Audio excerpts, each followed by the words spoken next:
get started. I'm going to say welcome aboard and thanks for tuning into the Chair Sessions podcast series. I'm your host, Dr. D, and I want to thank everybody for coming along. So in the chair today is Tyler Veit from Point Pleasant, New Jersey. Tyler is from his website, he's a multi-instrumentalist musician, singer, and songwriter. He began his musical path at age 14, performing in the Jersey Shore bars and clubs. He describes his music as a blend of psychedelic rock and soulful blues. He's about to release his 6th album. Is that right? First. It's 6th, I know what you mean, 6th release. So I've done gotcha. 5 EP albums, first official album, yes. Thanks. And so I want to thank Tyler for sitting in the chair today. And so the first time I saw your clip was on Facebook. Idle Hour video clip popped onto my feed, and it was you performing one night, and it was a version of the Stones' Jumping Jack Flash. Right. It was an acoustic version. You made it your own. And I was like, whoa, sorry, Mick. I was like, wow, this is good. I checked to see if I could find anything else, like where you were performing, if you were going to be back at the Idle Hour. I didn't see anything. And then all of a sudden I got, maybe a month, 2 months later, got something from the Danny Clinch gallery in Asbury Park where you were performing. I think it was over the summer. Went to that, and after that performance, I was blown away. I was like, the energy in that performance, the passion, the intensity of your guitar work, your vocals, I was like, okay. If I ever have a podcast, which at that time, the podcast idea was just like an idea in my head. So to see that all come together today is like kind of exciting. And I was inspired by your performance. You were channeling Jimi Hendrix. You know, like the energy was, I was like, whoa, Jimmy, it's Jimmy. And, you know, just like I said, totally blown away. So tell us a little bit about what you're working on now. So for the past 2 years, I started working on an album called Listen to Your Angels. I've been trying to create an album for the past about 10 years, I would say. When I started working on the album, I was trying to think of, well, what kind of album do I want to make? You know, I knew I wanted to make a very psychedelic album, because my music's very psychedelic. That's my sound. That's what I like going for. And I was trying to think, well, what should I call the album? I had thought of a couple different names. And I came up with this song in February. And I heard this one, there's a style of music, it's called chill hop. It's like instrumental music, and DJs will take like a jazz sample and they'll put it over a beat. And something about listening to that, it inspires me, because I started getting much better at playing drums and started listening to bands like 𝘿𝘺𝘁, if you've ever heard of them. No, I've never heard of them. They're from Houston, Texas. They're incredible. Wow. 𝘿𝘺𝘁, yeah, they're a psychedelic rock band, and their music, and another band that I'm heavily influenced by, artist I'm influenced by, Kevin Parker. He performs under the project name 𝘮𝑚 Impala. These bands made me realize they're psychedelic rock bands, or psychedelic bands, I should say, psychedelic artists, and they made me realize what direction I wanted to go in with my music. And so I was listening to a chill hop song one day and was thinking about an idea for a song, and I was thinking, like, you know, I was thinking about sunrise, just the word sunrise, and I really started to focus more on the sound picture, like thinking of an image in my head and then creating the sounds to that image that I'm seeing in my head. I started working on Sunrise in February. I sitting down with my guitar one day, I was listening to this chill hop song that I liked, and I really liked the song so much that I was like, what are the chords in this song? So I figured it out, and I realized it's only 3 chords in this chill hop song that I like. How can I take that chord progression and make my own chord progression? Because for some reason, as we were talking about how sounds can target certain emotions inside, I noticed how the chords, those 3 chords, it was making me feel some type of inspiration, where I would close my eyes and I would just be thinking of the beach, or I would just be thinking of this. I love the summertime. The summertime is my favorite time of the year. I love being on the beach. And so I just went with it. I just followed that voice inside myself. So with this album, I not trying to sound corny or anything, but I really put my whole life into this album. I really, my entire life since I was about 5 years old, I've always dreamed about putting out an album. I used to stare at album covers as a kid and think, I really hope one day I get to put out an album. It was always a fantasy of mine of like, I want to one day put out an album. And then I got older, started playing guitar, was in different bands, still had the dream of like, I hope I get to put out an album, but never having the confidence in myself of like, yeah, you can do this. I never fully believed in myself. And I think once I changed my thinking of believing in myself and realizing that, okay, if I'm going to make an album, I got to make an album that I'm going to want to listen to. And not that I don't listen to any music I've released in the past, but I think that this album is some of the best music I've ever written. I'm happy of how I'm very happy and grateful of how good the album came out. That it came out exactly the way I was hearing it in my head. And you said at one point that with the confidence part, there was a shift. When did that shift? How did it shift?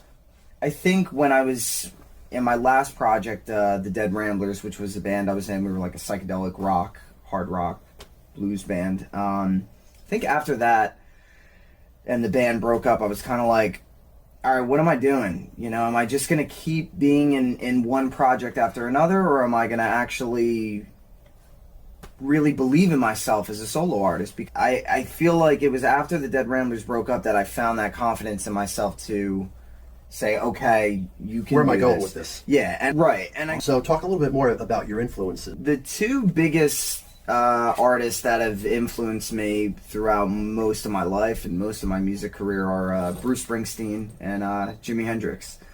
They're the two guys that I feel like from a very, very early age, I feel like they inspired me. What was it about Springsteen that kind of captured you? As a kid, like, I always remember my parents playing a lot of Bruce in the house. And something about, I was thinking about this yesterday, thinking about the interview and what questions you might ask me, and thinking about how I think just as a kid seeing people dance and people smile and just seeing how when this song comes on and these sounds are happening, so it made people happy. It seemed to make people dance, and something about that made me happy. Music was always the thing that hit your soul. It hit my soul big time. It was Bruce. Bruce was like the first guy that I think influenced me, and then, you know, I started discovering other artists like Jimi Hendrix was one of the early childhood influences of mine. How'd you first get into Jimmy? I still remember it like it was yesterday, and I remember, I think my dad and I went, it's called the 𝘕𝑍, and I remember we went there one day, went outside, went into his truck, and he bought a CD, and he was like, Tyler, I want to show you this guy, I think you might like him. And I remember sitting in my dad's truck and thinking like, I don't want to listen to it, or I want to hear, you know, Bruce or something like that. And he was like, no, come on, let me show you this guy, I think you might like him. So he opens his CD up, and I'm looking at the CD, and, you know, it's got a yellow cover, and I flip the back, and I see this, you know, I see a dude with an afro, a black dude with an afro, in between two white dudes with afros, and I'm like, what is he about to play me? Like, and then the first song is Purple Haze, and right away, I mean, it's incredible. We're going back like 20 years ago, but I just remember from those first notes, I just remember loving that album, Are You Experienced, when I was a kid. I loved all those songs, Manic Depression, Hey Joe. And then there was other bands I was listening to. I remember I liked Kiss when I was a kid. I liked Van Halen and The Who and other different bands. But I would say the two artists that, you know, there's bands that I was into as a kid that I don't really listen to now, but the two artists that I liked as a kid that I still listen to this day and are heavily influenced by are Bruce and Jimi Hendrix, definitely. Vocalist influences? One guy that I got really into over the past few years, he's become one of my favorite artists, is Jeff Buckley. He is his voice is just I mean, you want to talk about soul. I mean, every time I listen to his voice, I mean, the hairs on my arms stand up, and it's just, it's so, there's not many singers that can get me emotional and get me to that point where I'll be listening to a song and it just hits me, you know, because music does get me very emotional, and sometimes it could be a song that you don't really expect to get you emotional. If somebody can make art and it can make you feel something, whether it's happy, sad, or you know, I guess you can still make art that can provoke anger, but you're still making a statement. I think too, you know, if you make art that's sort of in terms of like horror films, if it's sort of like disgusts people in a way. Because I was watching the other night with my fiance, we were watching The Shining. Hadn't watched it in a while, and I was reading an interview with, or something that Stephen King said about how writing about, I guess, horror things and monsters and whatever, it helped him cope with his own phobias and things that he was afraid of. And after I read that, I was thinking, you know, that's very interesting, because I feel like for me, being a musician, being an artist, when I write about things and experiences that I went through, I'm being honest with myself, because as I was saying before, you can't make songs for other people. You have to write you have to just completely put your whole soul into something, and if it means about talking about something that's a little dark or something that you went through in your life that's personal, you know, sometimes you have to cut off a little bit of that part of yourself in order to cope with it. With Listen to Your Angels, it's a very, very deep album. Every single song on it, I can't wait for you to hear it and for other people to hear it. It's not just an album with just songs on it. I've written projects in the past that were just songs, and this song's about this, or it's about a dream. But the idea for Listen to Your Angels came about because I was... So, last year, or January 2021, I had finished Open Your Third Eye, I think that was my 5th EP, and I realized, okay, I'm finally ready to make an album. I've never made a full-length album. I've always put out short releases. I'm ready, and I knew, okay, well, if I'm going to make an album, you know, how do I want to do this? So I thought, all right, I'll give myself 2 years. I don't want to rush the creative process. I want to take my time with it. I want to find my voice. I want to find songs that I'm going to really connect with in not only a year from now, but 10 years from now, or 20 years from now, 30 years from now. Because as an artist, it's very easy to create a song and then go back and listen to it 6 months later and think, I don't really connect with this anymore. Or listen to it a year later and go, it's a good song, you know, but you're in a different place. Yeah. You're constantly changing. Your mindset is always changing. And I think for me, my experiment was, let me start working on songs now and then listen to them a year later and still see if I still have that same passion and love for those songs. And if my passion is still there, then there's something about those songs, they need to go on an album. And if those songs I don't connect with a year later, then maybe I need to work on them more, or maybe they're just not, I'm on to something new. So with Listen to Your Angels, so I started working on the album. I went out and bought a cassette recorder. I have a digital mixer, so I bought a 4-track cassette recorder. And my approach was, I wanted to make an album that was more analog, more old school.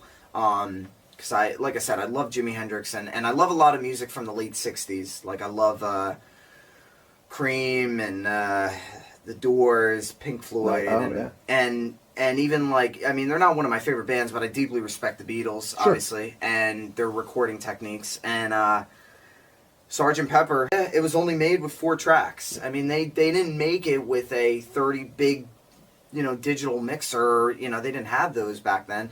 They made it on a 4-track recorder. So I wanted to make an album and play all the instruments on it myself and produce it all myself. I didn't want anybody telling me how they think the song should be written. Because in the past, when I've been in bands, I've worked with a few producers being in bands, and you know, there's a benefit of working with producers depending on who you're working with. But I think that if you're an artist and you know exactly what you want, you have the idea, you have the sound, you know how you want to achieve that sound, there's nobody that's going to tell you what to do. You just do it. As an artist, you know when you're when you're catching on to something good, and you know in that moment you better grab a notebook. Because you're getting charged up, and it's like and probably things start moving so fast in our heads when the creative juices are flowing. It's like gotta hit record. Yeah, gotta hit record. Gotta write it down. You know, otherwise like goes away. It's fleeting. You know, yeah. Sometimes you gotta capture it. Yeah, and I think I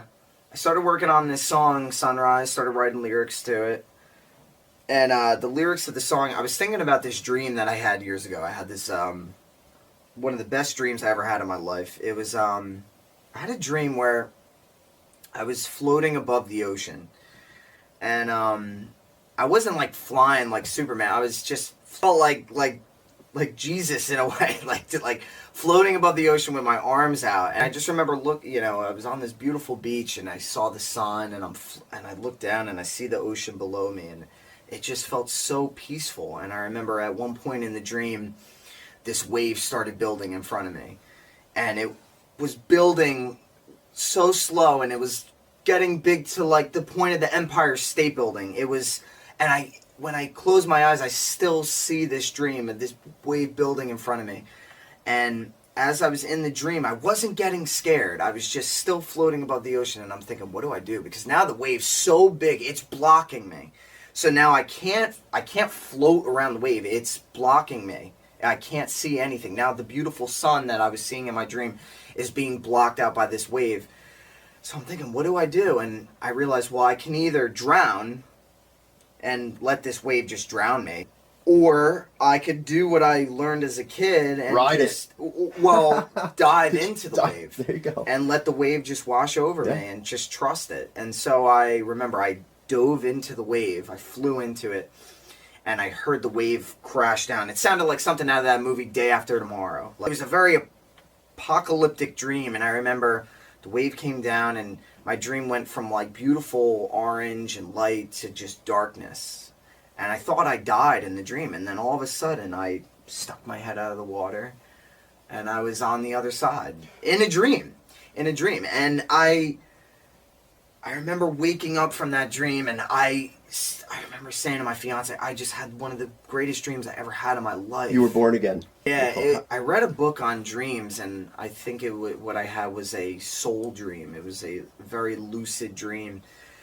And ever since I had that dream years ago, I don't remember how long ago it was, I would say maybe 5 years ago. And I just thought, I have to write a song about this. And then it inspired me so much. I thought so deeply about it, where I was like, I would write a whole album about this dream, because I felt like that dream, it's about soul, and it's just me. It just felt like I found myself. So with that in mind, with the dream in mind, with the song that I had written, Sunrise, and then I'm thinking, because I was thinking about, how many songs do I want to have on an album, and what do I want to call the album, because I kind of work backwards. I will think of a song title before the song's written. It's more like I'll think of a word that I like, or a phrase, or something that there's many words that I love. Like, I just love the word sunrise. Like, I love seeing a sunrise. A sunrise is like the most beautiful thing I'll ever see. And I was thinking so deeply about the chords that I play on the song Sunrise. They're called major 7 chords. And it's funny, when I started dating my fiance, she, every time we would look at the time and see it's 11:11, she'd say, make a wish, So now, any time that we see 11:11, I immediately make a wish. I'll stop what I'm doing, I'll make a wish, I'll pray. So it started with seeing that angel number, and then I started hearing about angel numbers, and I was thinking, what are angel numbers? Because I started seeing numbers everywhere, like numbers popping up everywhere. I saw somewhere on one of your pages, #777. Yeah. Is that part of it? Yes. Mm-hmm. You wanna tell us more about that? Yeah, absolutely. That's where the whole inspiration came for the album. Because I'm a very spiritual person, and I believe in the universe, and I get a lot of signs, and I've seen a lot of miracles happen. I try to think, well, what is the universe saying to me? Why am I seeing 777 everywhere? Why am I seeing 444? Why am I seeing 222? And then one day I just thought, Listen to Your Angels. As soon as I thought of that name, Listen to Your Angels, I was like, that's it. That's the name. That's what the universe is saying to me. And I immediately from that name, then I started writing other songs that were based off that name. Every song just became deeply spiritual. And every song, I think, is just, it's just about soul. It's about life. It's about realizing who you are. I think for most of my life, I didn't really know who I was. I think finishing this album, I proved a lot of things to myself. And I think what I proved to myself is that if you really have something that you're passionate about and you have good intentions, that you can make your dreams come true. I want to thank everyone for tuning into the first episode of my Chair Sessions podcast interviews, where I get to combine my 30 years of clinical neuropsychology experience and my passion for music as we delve deep into the creative process. I hope you enjoyed hearing about how Tyler took his childhood musical vision and made it real. Please join us again for part 2 when Tyler's going to return, and he's going to talk about the roles that he took on in getting his album complete. I'll keep you all updated on the release date, and we hope to see you then. Take care.